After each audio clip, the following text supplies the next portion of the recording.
Philosophy 212, Ethics in Business and Society. The topic of this lecture is intellectual property. First, we will look at the origins of the concept. Then we look at the issues brought up by the digital revolution and the company known as Napster.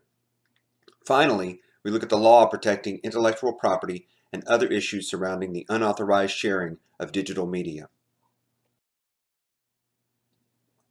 Intellectual property is defined as creations of the mind for which exclusive rights are recognized. For example, the lyrics and music of a song, the text of a book, a motion picture, the design of a product. Such intellectual property is often protected by copyrights, trademarks, and patents. These denote ownership of a piece of intellectual property and the right to copy or otherwise reproduce it.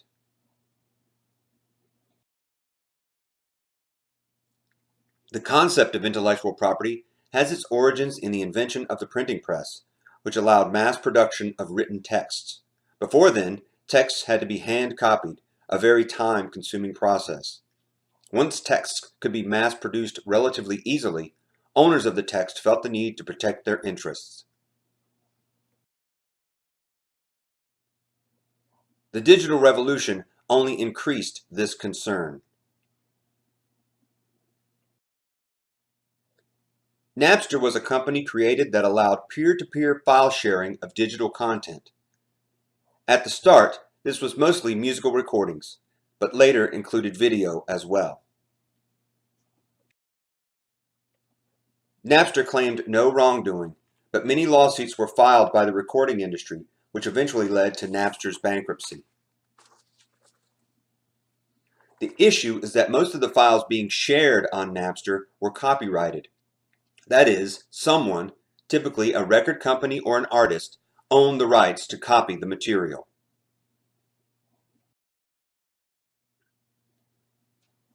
From the legal perspective, the Copyright Clause gives the United States Congress power to pass laws that protect intellectual property.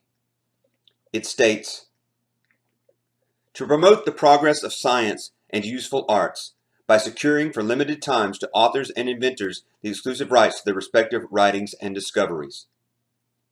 It is thought that if creators have rights to their creations, then they will be more likely to create, which will promote the good of all the people."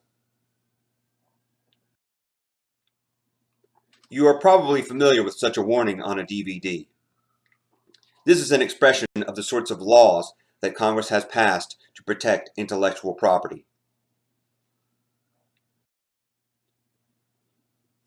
Now we consider the following question from each of our perspectives. What, if anything, is wrong with downloading copyrighted material without permission? Here is a hypothetical case.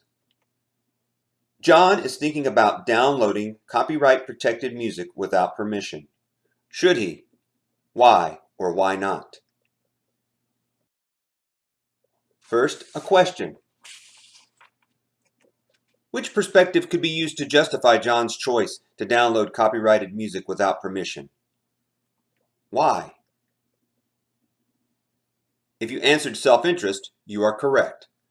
The recording is obtained by John at little cost, and the risk of getting caught is usually very low.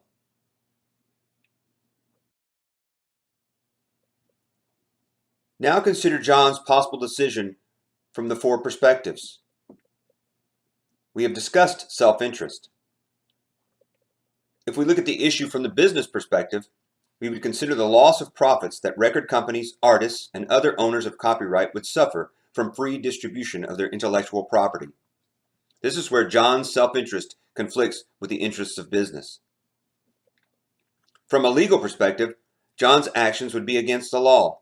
Congress has enacted legislation that protects copyrights. From the ethical perspective, there are a couple of arguments that could be made regarding intellectual property. Some claim that downloading copyrighted intellectual property without permission is a form of stealing. Since stealing is ethically wrong, then such downloading is wrong. We could ask, Is stealing ethically wrong? If so, why? You should not steal is an ethical principle, but we could justify that principle by appealing to a higher level principle. For example, one might say that stealing is wrong because it violates God's commands as stated in the Ten Commandments in the Bible. From a non-religious point of view, one might say that stealing is wrong because it violates people's property rights. Finally, we might say that stealing is wrong because it hurts people and so does not promote the common good. All that said, some have argued that copying is not the same as stealing.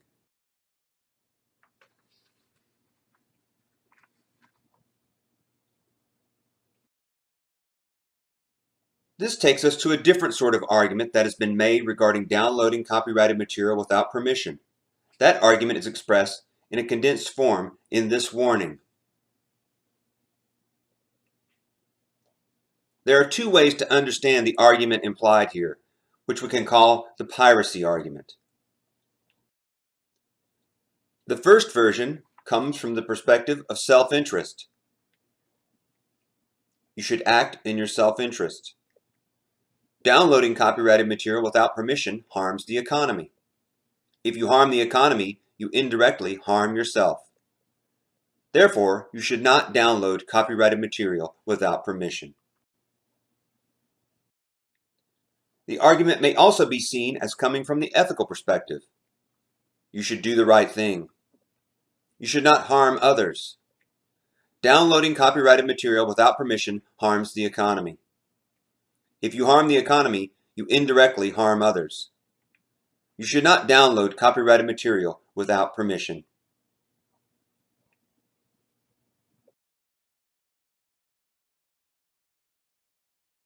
In the end, of course, one should always do the right thing. The question is, what is the right thing to do?